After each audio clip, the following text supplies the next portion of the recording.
It was like kismet, but not, if you see what I mean. You have to grow up. You just can't keep having all these adolescent fantasies about how exciting your life is going to... Don't hate me, but I love this pattern. I am Brandon Scott Jensen. I am a year-old, Gnostic, bisexual, polyamorous, bear cub, working on becoming a muscle cub, comic book artist and script supervisor, and I am obstreperous as f***. This is me ranting about one, or more, of my more than 3,000 DVDs and BluRays. My thoughts, a look at the extra stuff you might have skipped, and sometimes exclusive behind-the-scenes stuff, because I work in film. I want a reason for this show. So stay tuned. Since these are movies that I own, it may be mostly a big love fest. Mostly. I'd love to hear your thoughts on which of these thousands of films you'd want to hear me rant about. But if I don't own it, it's probably not happening. That said, let's do this. I asked on Facebook what you want to hear me rant about, and the number one choice was...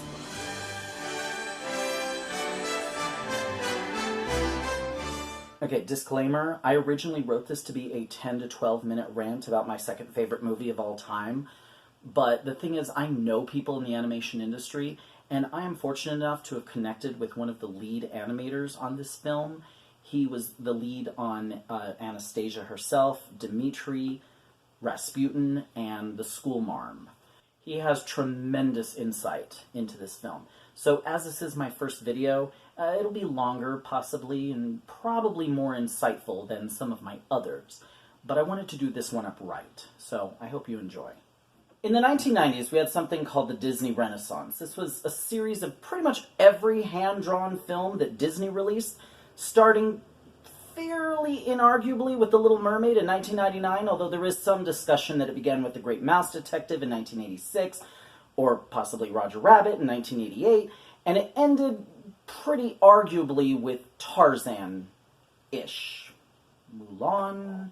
Your mileage may vary on that one. During this time period of about 10 years or so, Disney enjoyed a pretty healthy success of movie after movie, most of them featuring a score by Alan Menken, and after a while, several studios attempted to jump on the bandwagon with mixed results. But to me, that's what made this less a Disney renaissance and more of an animation renaissance. For better or worse, most of these attempts were less cash grabs, although there were those too. But actual attempts to create artistic animated films. The best of these so-called attempts, in my opinion, was Anastasia. Don Bluth had already been an instrumental part of animation history. Getting his start on Sleeping Beauty in 1959, he left the studio not once but twice. The second of which was in 1979 was very highly publicized as he led an exodus of 14 key animators from Disney to start his own company, which was, let's say, moderately successful. The Secret of Nim was a technological marvel, but caused his initial studio to go bankrupt. He then went on to make video game classics Space Ace and Dragon's Lair, the success of which led to a partnership with Steven Spielberg to make An American Tail and The Land Before Time. But after breaking with Spielberg to make the modestly successful, in terms of box office, All Dogs Go to Heaven, came a series of, well, they were flops, okay? All of which were happening while Disney was getting their legs, so to speak, with The Little Mermaid, Beauty and the Beast, Aladdin, and The Lion King. But at long last, a studio executive at 20th Century Fox named Bill Mechanic, after learning that Fox had recently acquired Sullivan Bluth's studio after The Pebble and the Penguin, decided to give Bluth and his longtime co-director, who finally got credit as simply director, Gary Goldman, the opportunity to make a big-budget fairy tale-like movie based on the, at the time, unsolved legend of the real little girl presumed to be dead in the Russian Revolution. Specifically the February Revolution of 1917, there were a lot of revolutions during this time period. On that note, I am very aware of the harsh criticism that this film gets for even existing, in part because the mystery is now, but again, not at the time of release, essentially solved. Anastasia and her brother, along with the entire family, were, in real life, executed during the Revolution. I know. We all know. I also know that it's easy to brush all that under the rug by saying, well, it's not a documentary, it's a cartoon. But hear me out, okay? When I was a kid watching this in the theater, okay, teenager, I wasn't sitting there thinking, oh wow, so that's what really happened in the Russian Revolution. Spark of unhappiness? Okay. Rasputin caused it all? That checks out. Albino bat? Why not? But more, hello internet, tell me more about the real-life history of the Romanovs and this revolution. And, oh, what's this? Counter-revolution, Soviets, Lenin?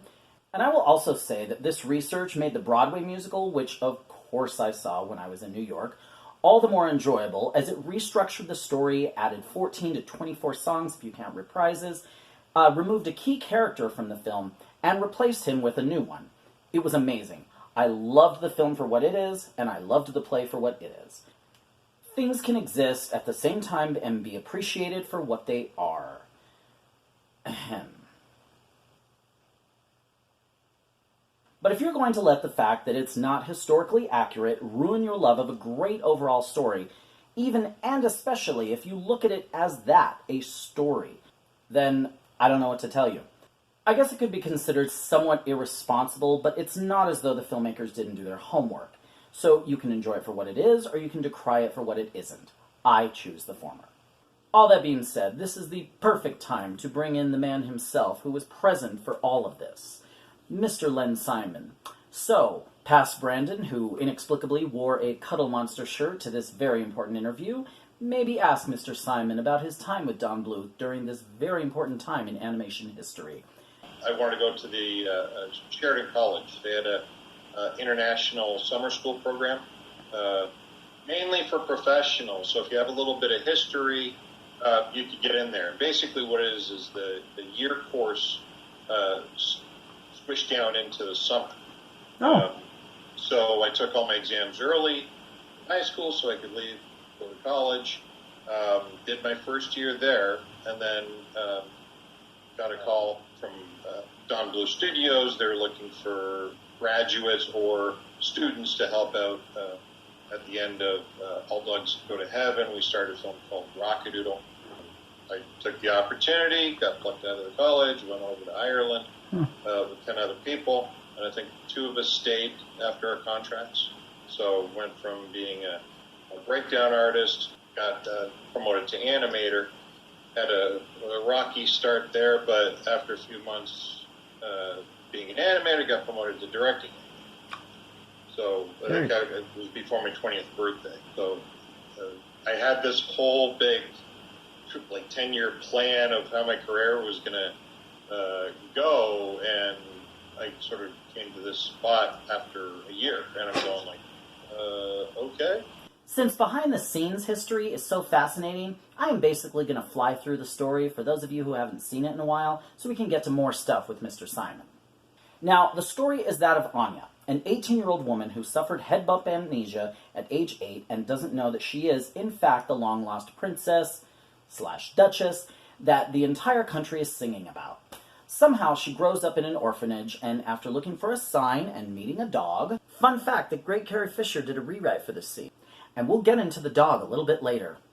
And singing not 1, but 2 I Want songs. Spoiler, she wants to know who she is. She meets a couple of con men, one of whom looks a lot like Don Bluth mainstay Dom DeLuise. Thoughts, Mr. Simon? It became to the point where it was almost like a running joke. Like, which is going to be the Dom DeLuise character? But you have to consider, it's like, when you're doing films for small budgets and you start working with certain actors, you'll like working with certain actors. They give you a performance. Certain actors, not so much. The 2 men convince her to come with them to Paris to meet the Dowager Empress and find out if she really is the Duchess Anastasia. Then, thanks to a talking bat, the half-dead wizard Rasputin, who apparently caused the Bolshevik Revolution, comes in and hijinks and music ensue, and Anya falls for the young, seemingly confident, but actually self-conscious, adorable Dmitri. Jesus Christ, if Anya helped foster my love of redheads, Dmitri almost definitely fostered my love of skinny white boys. Who wears a watch and checks it only once? right there, and eventually arranges for her to meet with the Empress. And when they meet, we see a drawing that she gave her, which was drawn by the real-life Anastasia. Kind of cool. And even though he realizes that while he may have earned the reward that comes with reuniting the Duchess with the Empress, he doesn't want it anymore. Because all he really wants is for the woman that he loves to have what is most important to her: home, love, family. And because this is a romance movie, she realizes that she has all of that with him. Is she a princess at the end? I guess not. It's unclear, but either way, let's address a slight elephant in the room. Anastasia is not a Disney princess. She is, as of March 2019, a Disney property, but she is not, as of June 2020, a Disney princess, and likely never will be. The Disney princess line is a very specific group of very specific princesses. 12 of them. No more, no less. Currently. Remember the scene in Wreck-It Ralph 2? The girls in that, minus the two ladies from Frozen? They are the official Disney princesses. Snow White, Cinderella, Aurora, Ariel, Belle, Jasmine, Pocahontas, Mulan. Wait, she's not a princess, what is she? Oh, she's there for more cultural diversity. Okay, yeah, I'm okay with that. Tiana, Rapunzel, Merida, and Moana. That's it. No Giselle, no Elanway, no Kida, goddammit. No Jane, no Megara, no Leia, no Krista, and no Anastasia. It's a brand. I don't make the rules, I'm just the messenger. So please, just stop. Anastasia is not a Disney princess, and Dr. Frankenfurter is not a Disney queen. That's not even a thing. These are properties. Brands. I have a lot of thoughts about this movie, and I really tried to watch it without nostalgia goggles. I promise, I really did. But my interview with Len Simon yielded such great stuff that I'm going to go into that stuff before giving my thoughts. So, take it away, Cuddle Monster. Jesus Christ, past Brandon. Yeah, for the first time, we now had a studio where the company invested, I think, around $200 million in the startup, and now we had a decent budget to make a film. So we transitioned for the first time from inking on cells to doing things digitally, although the backgrounds and animation were still done traditionally. Our first scene on Anastasia, I don't know if you recall when the ballroom sequence where all the ghosts sort of come out of the pictures. Of course. That was the very first shot that we started on the film, and it was the very last shot to be completed. Really? Because of technical issues, or? It was like over 90 levels. Oh, wow. So you gotta think, all these crowd scenes, full, like, detailed dresses, dancing in perspective and everything. You have, like, dozens of layers of effects. Like, when you watch that, it's magical for a reason. It's like there's so much put in there. We had scenes where we had, like, 90, 100 characters. Some of them are duplicated, but we actually had, like, a couple animators that would literally do dozens and dozens of these little characters in the crowds. The Paris sequence was another one where you'd see like everybody's footage count just dropped to minus numbers because they were going so slow, having to do that many drawings. But we made an effort to make the films better. So, like, we took it upon ourselves to start casting or redoing things, pushing each other and stuff. So we're given a platform when we came to Phoenix where we're going like, oh, no, it's not a perfect scenario, but let's start pushing in this direction. And it was really a fun experience because we started off. I do a lot of development as well, so I worked pre-production on Anastasia with Don, and like we would brainstorm the different story options and do character designs and stuff like that. I admit that this film is not perfect. It's not Beauty and the Beast. So in retrospect, I will admit that some things, like the CGI vehicles, they're somewhat dated. Singing voices, when done with someone other than the speaking voice, almost never match up. Meg Ryan's performance is occasionally uneven. I see a skinny little nobody with no past and no future. Well, this is our stop! But honestly, and I promise I would say this without having this interview as part of this video, Len and his fellow artists just did such an amazing job making her so damned appealing regardless. I mean, editing has a couple of odd choices. Why the hell didn't those bastards help out an old woman pull a little girl onto a train? But I did find out about one editing choice from Mr. Simon. It struck me as odd how when Bartok asks Rasputin how they're going to get to Paris in one piece, Rasputin replies, I thought we'd take the train. We actually have a train sequence where he actually takes the train, and he's sitting there thinking that he's blending in with everybody, and nose pieces and everything are falling off, but everyone turning and look at him, it's the smell. And then as the train pulls up in the station, he's the only one in the car. Everyone else is on top. It smells so bad.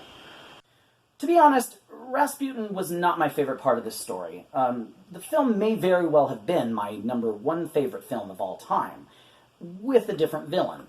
And here's the frustrating thing.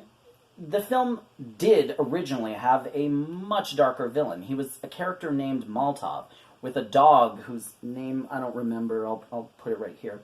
The producers of the Broadway show seem to be aware of this. Although heavily inspired by the film, they borrow from this early version from the film, especially with their character of Gleb. Yeah, his name's Gleb. Anyway, the Broadway story is enhanced somewhat, though turning it into a love triangle somewhat weakens Anya's character, in my opinion, and it's not the choice I would have made, because, you know, women are people too. For the film, it is, though. The villain works, but, I mean, look at these drawings. That character was, well, Len? And when I say it's dark, like, this was the police officer that was in charge of executing the family. Oh. And the one got away. And because he failed, he got reduced to a traffic cop. So in our story, he walks around with this rusty old revolver with one bullet in it, with Annie's name in it. And wow. So the story was actually kind of interesting because we took this angle because we're like, how do you do something with this? It's like, so we need a villain. So we had the Annie and Dimitri chemistry that you see in the final product, but you have this cop who sort of recognizes her. And in the pre-story, she had a little bull mastiff. There's a little puppy, and then when she escapes or gets away, Molotov keeps the dog. So Katrina ends up being his big, mean guard dog.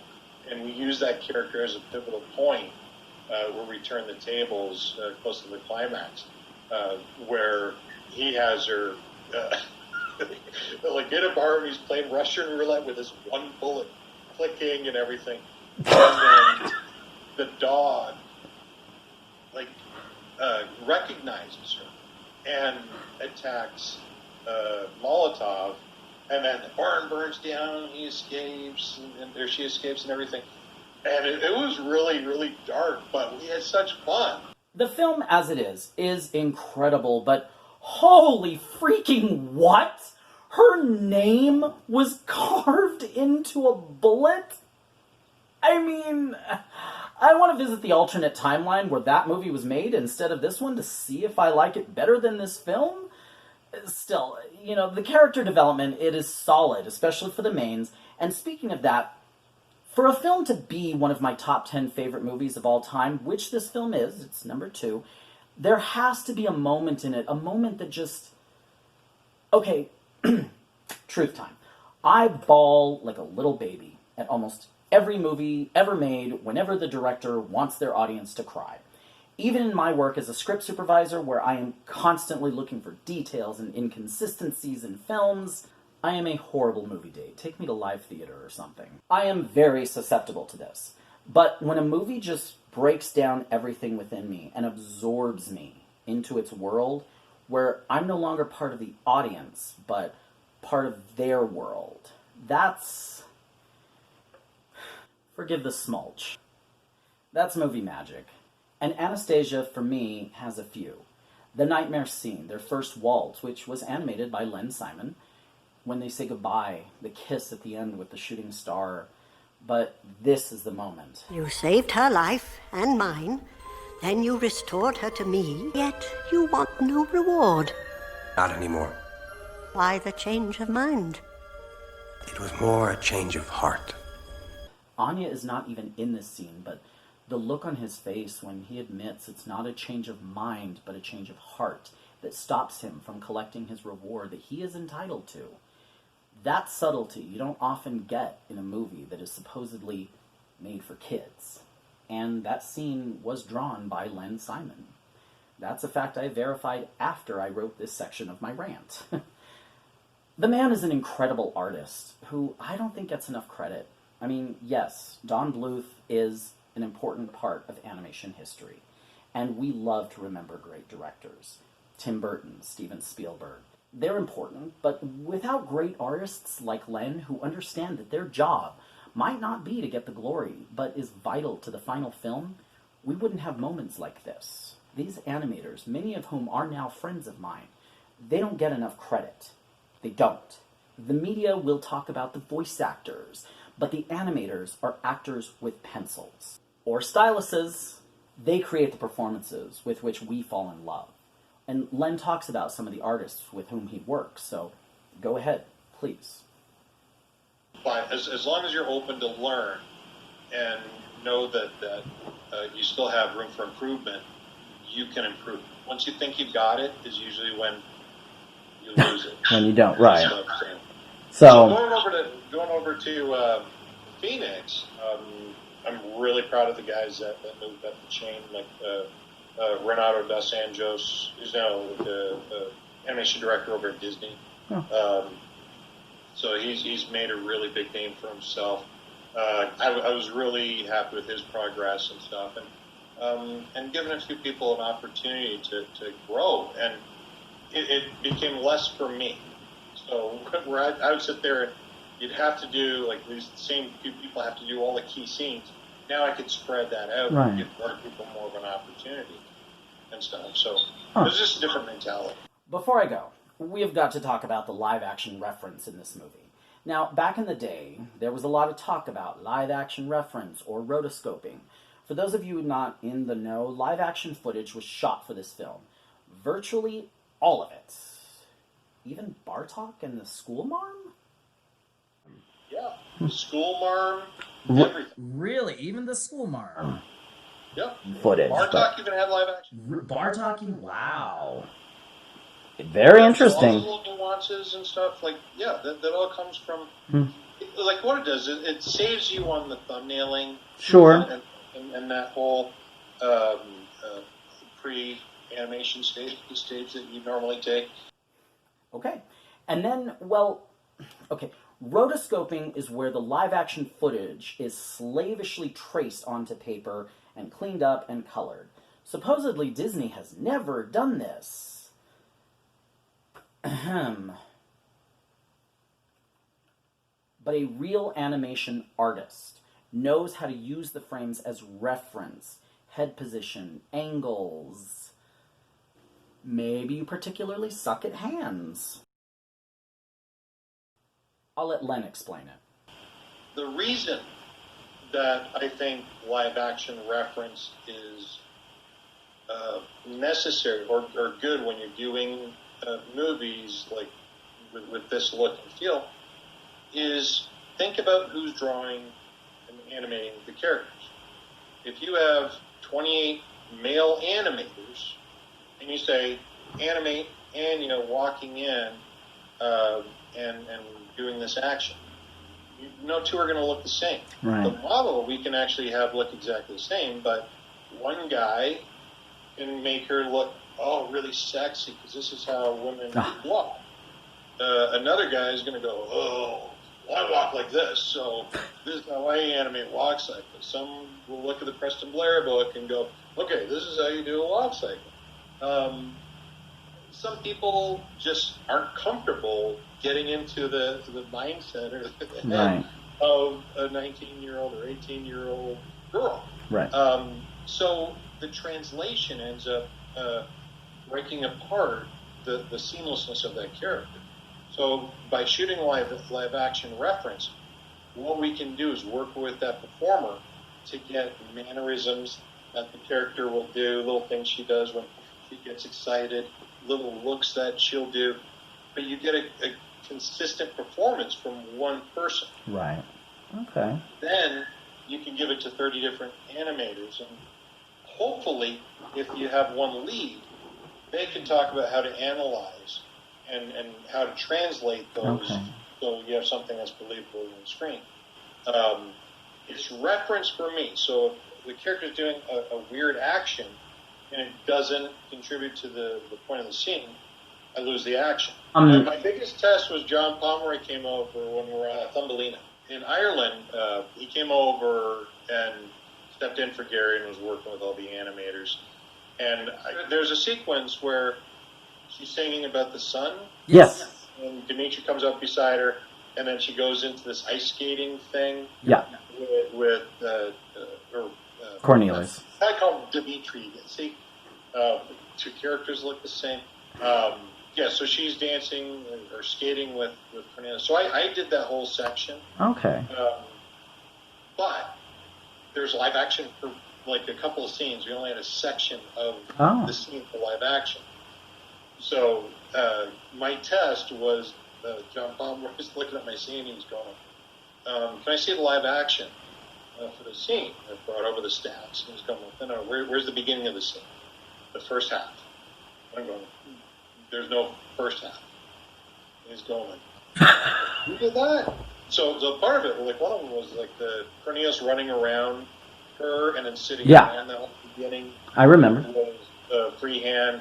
Half the ice skating stuff was freehand and Wow. stuff. So, like, I felt really good. Like, there's like, that's quite the compliment. Good job. So, being accused of rotoscoping all the time, but when you do a live action scene without stats and you still get accused of rotoscoping, that sort of feels good.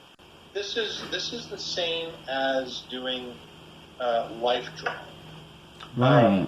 If you have a model and they're standing in a pose that has bad silhouette, it's a bad pose, their head's forked over to the side, the last thing you want to do is draw that exact pose. And when someone says, "What a weird drawing that is," you say, "Well, that's what the model was doing." No, the model is there for reference for your drawing, which means if you can't get a decent drawing out of that pose, move your seat or change the head. Do something that gives you that silhouette. So it's an analysis of what you're looking at, not a tracing. And then the mean guy that I am, I picked out a bunch of scenes that are closer to being rotoscoped from Anastasia, and I put those up on the screen and said, "This is how not to do something."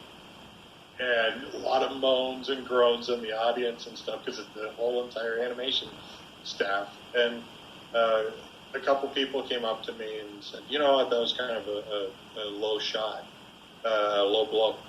And I'm going, you know what, how did it feel when your scene is up on that screen on how not to do something?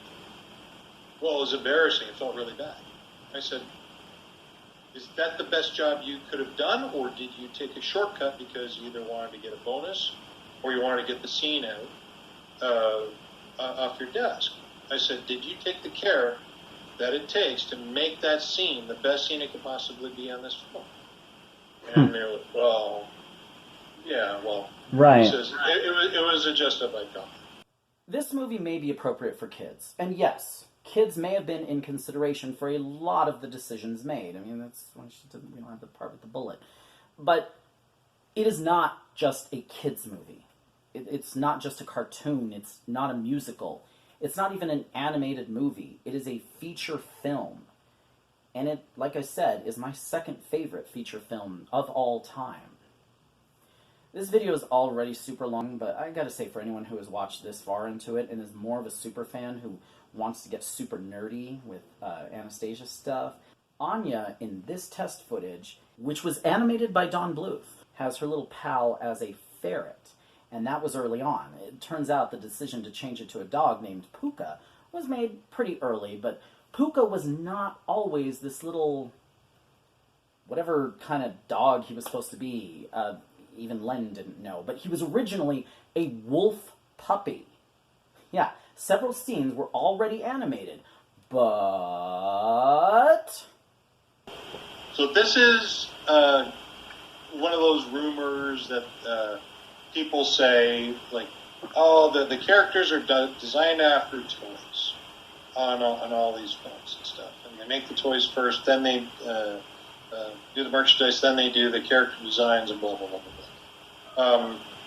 Not so, except in this one case. Don actually had a mixed breed white wolf when we started Anastasia. That was his dog we got when we moved here to Arizona. Usually there's a connection somehow with the animals, and Don's or Gary's, and we actually designed Puka was this white wolf puppy. Oh. And I did animation, like all that stuff in the palace where you go sliding under the Yeah. That was all animated as a white wolf. Really? Everything was totally different. And then, as the film progressed, Fox came and said, "We got this toy. You squeeze the belly, and the ears wiggle. So let's get them into the film." And we're going, "Really?" And we looked at the design on this thing. It had this big mop of hair. So we had a big discussion, like, do we have a flying dog? Do we? And I'm dead set against talking animals in a people world. I don't like every character having a pet that represents them. Like, that was one of my running gags or running jokes at the beginning of our story meetings with Anastasia's. Everyone had a little animal. And the animals together, they get to talk and tell a story. Then the humans, they tell their story. And then we're telling the story twice. And I'm going, like, if we can lose this character and still tell the same story, can we do that? Well, yeah, I guess so. Then lose the character. Mm-hmm. So when they came to us and said, we got to change the design to this dog, I'm going, like, can we fight this? Can we say anything? No. So we actually had to reanimate all these scenes. So I actually did some of the White Wolf scenes, and then Fernando Moro, another talented animator, we ended up casting him and Edison most of Puka, so we ended up getting a big stack of scenes that he got to redraw all of them as Puka. So. Also, I am finally vindicated about something that some people like to talk about, Anya's hair length. Some people talk about it being an inconsistency. Her hair is short at the beginning, but less than a week later, it's halfway down her back. But as a script supervisor, whose job it is to keep inconsistencies out of film, this never bothered me, because these people are wrong. And I have always known this. Right, Len? I'm actually drawing here for you. So yes, that's her basic construction. Yes, that little piece up there. This here yes. is a roll of her hair. So I'm right. I'm justified. I have won. I won the day. Take her long hair, and she would roll it. Exactly. And then the fluff comes out from that. And then she puts the hat on, and she's like very tomboy. So what you have to consider is each character. Not only like when we develop them for a film, there's a backstory. We put all stuff that you will never see, but it helps create their personality and how they would react to certain things. So that is a fact. She had long hair throughout the entire film. She just used to tie it and then have that little fluff come. Yep. Vindicated! Take that, nerds! I am a bigger nerd than you! It was an incredible honor talking to Len Simon about this film. We actually talked about other films that Fox did quite a bit. but I'm going to save those for a future video. If you like this rant, please like it, share it, and if you're not already, subscribe to my channel. These videos are intended for just friends of mine to enjoy my rants, but I'd like to be monetized, so I'm not opposed to other people seeing them and maybe getting my insight into these classic films. Thank you so much for watching, and be well.